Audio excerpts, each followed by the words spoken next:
Le livre du mois. Bonjour à tous, soyez bénis en Jésus et bienvenue à cette nouvelle édition, le livre du mois. Et pour ce mois, je vous propose d'étudier le livre de Marc avec moi. Donc le livre de Marc a été écrit par Marc et il y a plusieurs versets dans la Bible qui nous permettent, quand on les remet ensemble, de savoir et de comprendre un petit peu mieux qui était cet auteur du livre de Marc. Donc en regardant un peu plus dans la Bible, on se rend compte que Marc était un juif qui vivait à Jérusalem. Il était probablement à Jérusalem au moment où Jésus y était aussi, au moment où certains événements se produisaient avec Jésus.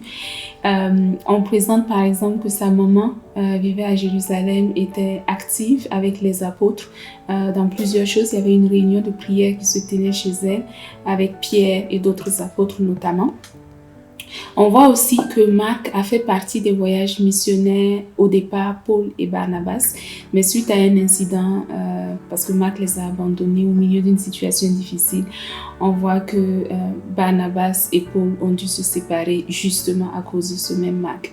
Mais des années plus tard, on retrouve encore Marc en train de collaborer avec Paul, avec Timothée et avec beaucoup d'autres personnages qui sont aussi mentionnés dans la Bible.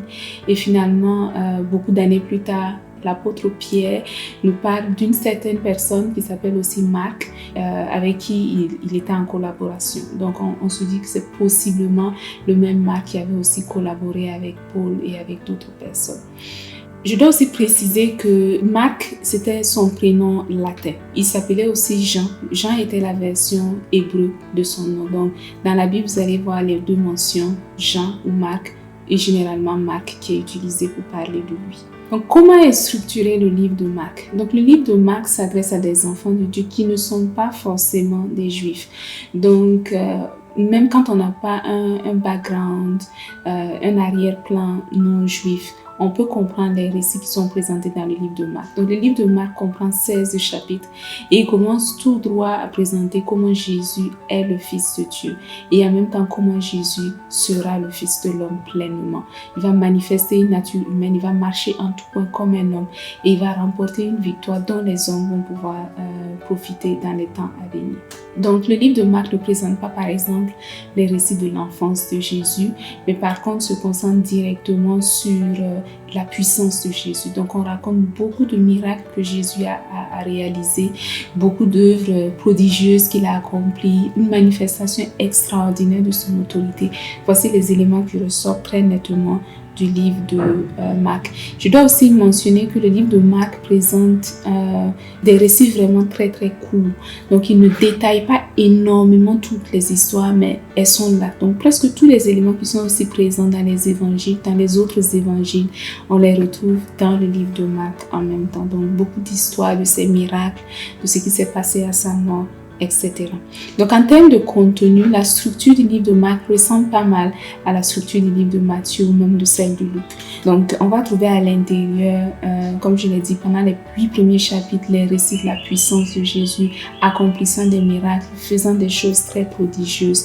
Et ensuite dans la deuxième moitié du livre, on va montrer comment Jésus va démontrer aux hommes qu'il est réellement le Fils de Dieu. Donc, il va prouver par les choses qu'il va accomplir, par le témoignage de sa vie, de ses œuvres, qu'il est réellement le Fils de Dieu. Il va amener les hommes à croire en lui par les œuvres qu'il va accomplir. Il va aussi confronter des opposants comme les pharisiens, les scribes, etc., qui étaient vraiment opposés à lui et qui lui en voulaient, qui le suivaient, qui faisaient tout pour lui mettre des bâtons dans les roues.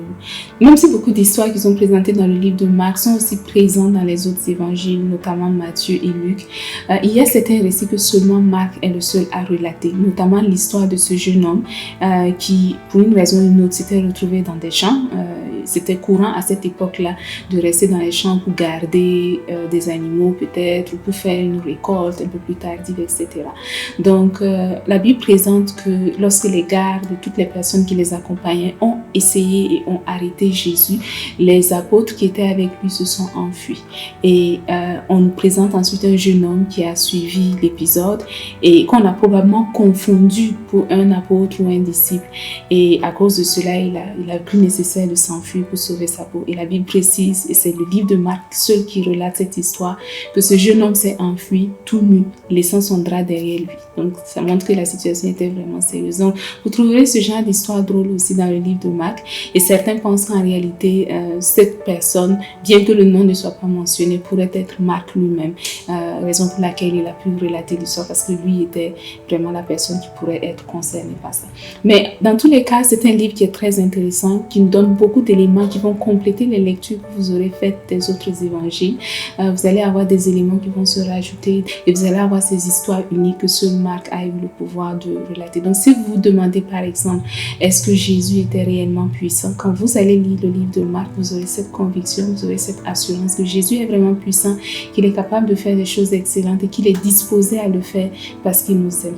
Et si vous vous demandez aussi jusqu'à quel point on peut prendre Jésus comme modèle, quand vous allez lire le livre de Marc, vous allez voir comment Marc va présenter Jésus comme le Fils de l'homme, montrant par là que il était pleinement homme. Il avait la même nature que nous, il faisait face aux mêmes défis que nous, il avait besoin de manger comme nous, il avait besoin de faire un certain nombre de choses comme nous aussi les hommes avons besoin de le faire. Mais malgré tout cela, il a été aussi pleinement capable d'être un enfant de Dieu excellent. Donc nous aussi, pendant que nous sommes sur la terre, nous sommes invités à suivre le même chemin, à embrasser le même chemin et tout comme Jésus a porté un fruit comme des enfants de Dieu, et Jésus sera notre modèle en cela. Donc je vous encourage à lire le livre de Marc pour découvrir davantage ce visage excellent de Jésus à qui nous sommes appelés à ressembler chaque jour de notre vie. Soyez bénis en Jésus et à la prochaine fois. Suivez-nous sur les réseaux sociaux, sur Facebook, Instagram à l'adresse Jeunesse Foundation. Visitez notre chaîne YouTube à l'adresse Jeunesse Foundation. Et visitez notre site web à l'adresse www.fondationjeunesse.org. Nous y postons des ressources qui sont accessibles gratuitement, qui vous aideront à grandir dans votre relation avec Jésus.